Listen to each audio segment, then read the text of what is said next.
One of the things I really enjoy about historic preservation is the way it takes you down really interesting avenues when you're looking into history. Today I'd like to show you a little history of cholera epidemics in the 19th century, how they affected Cincinnati, and what role they played in the development of the scientific method. The London cholera epidemic of 1854 brought a lot of misery and death to the people of London, but it also had one bright spot. Work that was done by Dr. John Snow ended up laying the groundwork for the modern science of epidemiology. Dr. Snow mapped the victims of London, and he mapped water sources to determine where the disease was coming from. By doing this, he was able to identify the Broad Street pump as a source of contamination in a localized neighborhood. And the apocryphal version of the story is he removed the pump handle and ended the epidemic. That's not quite how it went, but the brilliant work of John Snow in creating this geo-positioning mapping and studying the disease by interacting with the local community and their patterns of behavior was a breakthrough for science and is really considered the founding moment of modern epidemiology. And in our house, that's a really big deal. I'm married to Terry Schnorr, who's an epidemiologist. So John Snow sits high in the pantheon of heroes around here. There's a wonderful Cincinnati connection to this, which I had stumbled across years ago. A Cincinnati notary and amateur geologist named John Lee had created his own map of the victims of cholera during the 1848 cholera epidemic in Cincinnati. I'd always wondered about the relationship between Lee's map and John Snow. I looked around at the time, did a little bit of light research, and I really couldn't find anything. I got distracted, something came up, maybe saving a building or going to Skyline. I don't know what it was, but I just left the question unanswered. So during research for this video, I dug deeper, and there's been a lot of interesting research in the meantime, which I didn't have access to before. But it turns out John Snow did know about John Lee's work, and in fact cited it in papers that he did about his Broad Street pump work. There have been several scientists that have written about the role that John Lee played in laying even a earlier basis for scientific investigation of disease. So John Lee's credit in this is going up. I'll tell you about a few of those papers as we go on. But first, let me set the context for cholera in Cincinnati. There were three major outbreaks in the 19th century, 1832, 1849, and then a final one just after the Civil War in 1866. The first, 1832, it hit Cincinnati very quickly after cholera arrived in America in 1831. It moved along transportation routes, so the riverboat traffic that was fueling Cincinnati's growth at the time also brought cholera very early. And it's kind of interesting, you keep seeing these echoes of what's going on today in reading about before. The newspapers were very reluctant to report cholera in Cincinnati. And they, in fact, didn't do it until Dr. Daniel Drake urged them to, because other newspapers in the region were talking about it, and it was hurting commerce and business in Cincinnati anyway. So they decided to just be straightforward and begin to report the deaths. At any rate, there was a lot of confusion about means of transmission of cholera. And that's understandable. It was the early, mid 19th century. There was not a lot of detailed understanding of germs, viruses. As a matter of fact, the germ theory hadn't even come into existence. It wasn't until 1861 that Louis Pasteur developed that. Although they did have microscopes as early as 1826. And so as physicians and scientists started looking at things under these microscopes, they were astonished. They saw millions of squirmy things in practically any liquid they looked at. It didn't lead to a lot of sound science, but it did helped foster a lot of different theories about how diseases were transmitted.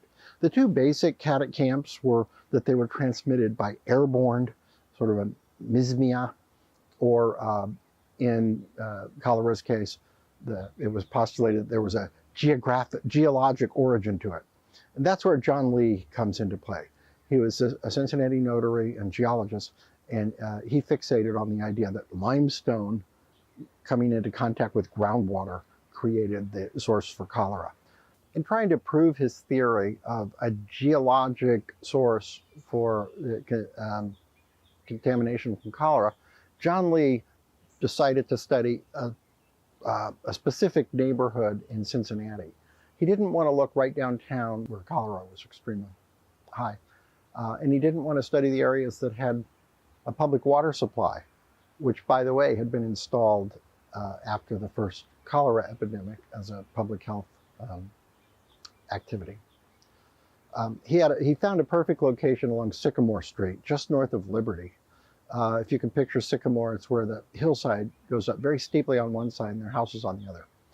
There were a number of houses along the street, and none of which had public water.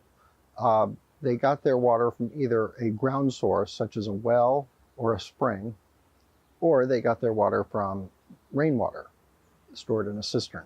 Lee marked every house for what its water source was, and he marked the deaths in the house. So this is a really early disease map, and it showed what he was postulating. Most of the deaths were in houses where the water came from the ground, and there were very few deaths in the houses that got their water from rainwater. And it's funny, even though he was bringing the scientific method forward, and is recognized for that now, by the way, in a number of papers as a precursor to even John Snow, Lee wasn't beyond bending the data to fit his theory.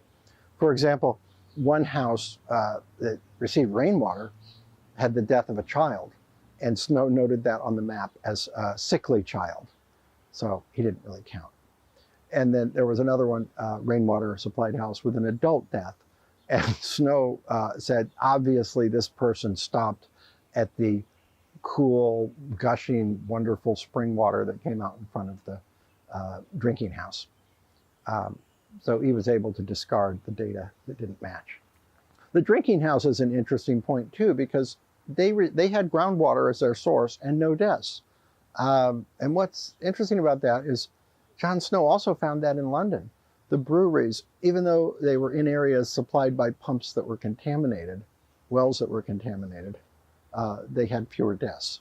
So apparently replacing your contaminated water with beer or alcohol is a smart move. Map, really the beginning of how a science could look at the spread of a disease. And it's kind of nice. Now we actually have a photograph of the area. The photograph's from the year before, 1848. It's the famous daguerreotype panorama of Cincinnati that the Cincinnati Public Library restored and has on view. It's also on view online. Great resource for trying to get a glimpse of what the city looked like during some of those days. And the idea that we have a photograph of something that happened in 1848, it's really an interesting connection. Now, one of the things Lee had going for him was he had the means of delivery correct. Water, and specifically contaminated water, was what was causing cholera in Cincinnati and elsewhere. He didn't really have the origin or the mechanism in place, but he was a lot closer than people like Daniel Drake, who thought it was coming from decaying organic material, creating this mysmia that was in the air. It led to different approaches to what you would do about the cholera. For example, the Drake camp was in favor of bonfires and eating a lot of meat and staying away from vegetables, which they thought came from the ground, which had this mysmia, or even bleeding, which is sort of inexplicable, and I can't imagine it did much good for their patients. But while these theorists were arguing their different philosophies, in 1832, a former enslaved person from Kentucky came forward with an idea. Henry Boyd a very successful cabinet maker and furniture maker in Cincinnati, offered his suggestion that cholera was caused by water, and the solution was to boil the water before drinking. We're not quite sure where Boyd's understanding that this was the case came from, but it's possible it came from his time on plantations in Kentucky. Later, in decades, when John Lee was writing some papers on cholera, he noted that in Kentucky plantations, there was a difference in the occurrence of cholera between people who were drinking well water and people who were drinking water, rainwater that was collected in a cistern. And so it's possible that Boyd's experience in Kentucky as an enslaved person gave him that perspective. We don't know yet, and it's a great research topic. If someone out there wants to take it on, let me know if you do. Anyway, to get back to Boyd, he was so skilled as a craftsman that he was able to work outside the plantation and earn money, and he purchased his own freedom, and in 1826 established a furniture making shop. It was very successful. He invented something called the Lloyd bedstead, which relied on round bed rails that screw into the legs. This had a lot of advantages. First of all, it made a very tight connection, and so as his ads put it, vermin couldn't destroy the joint. It also tightened as it was used. He sold it to hotels throughout the South and Southwest, and it was very popular. He was copied a lot, so he wasn't able to patent it as an African American, so he had a patented in the name of a white person. But he did start stamping all of his furniture in 1843 so that you could identify a Boyd bedstead, which was very sought after. There's one honored in the Smithsonian Institution. There's one at the Golden Lamb Inn in Lebanon, one of the few that's currently on display and in use. And interestingly enough, doing this video, I discovered I might have one, or I might have one of his knockoffs. Sorry, Mr. Boyd, if that's the case. But Terry's family had one that had been in Piqua in their family for generations. And I started looking at it, and it looks very much like a Lloyd bed. If there are any furniture experts out there that want to come by and let me know. I either have a Boyd knockoff, or since it's not marked, a pre-1843 bed. Anyway, enough distraction. Boyd hired both black and white employees. It was one of the few integrated businesses in Cincinnati that led to resentment among mobs in Cincinnati. And his factories were burned down 3 times. Quakers helped him rebuild, but the 3rd time he couldn't get insurance, so he closed the business in 1862. He was still active with the Lane Theological Seminary and an African American school board and other institutions, but eventually died in 1868 and is buried in Spring Grove Cemetery. So Boyd had come forward with this idea that you should boil water, and it was really interesting. It picked up in the newspapers. The Daily Gazette editor actually quoted him with imploring people that this water solution was very practical, could do no harm. And the day they published it, the paper also says that the Board of Health had declared the epidemic over. So they didn't get to put it into practice in 1832. And unfortunately, so much time passed before the 1849 epidemic, the memory of it was lost. It actually would have been something that could have saved tens of thousands of lives. Interestingly enough, now Boyd is cited in scientific literature as being one of the first people to identify water as a source and to recommend boiling, both of which was very sound medical advice. So at this point, Boyd is in an unmarked grave in Spring Grove Cemetery.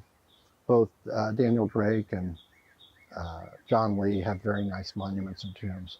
And it's a really tragedy of history. And I think it's one of the things that we'd like to correct. A historic marker on the site of Lloyd's factory at 8th and Broadway. It would be a really good way to bring the memory of his contributions, both in furniture making and in his very early public health recommendation to put a historic marker up. If you'd like to help us with that and be involved, let us know. It'd be, history should really tell a much broader range of the stories of the people who made and shaped society. Thank you.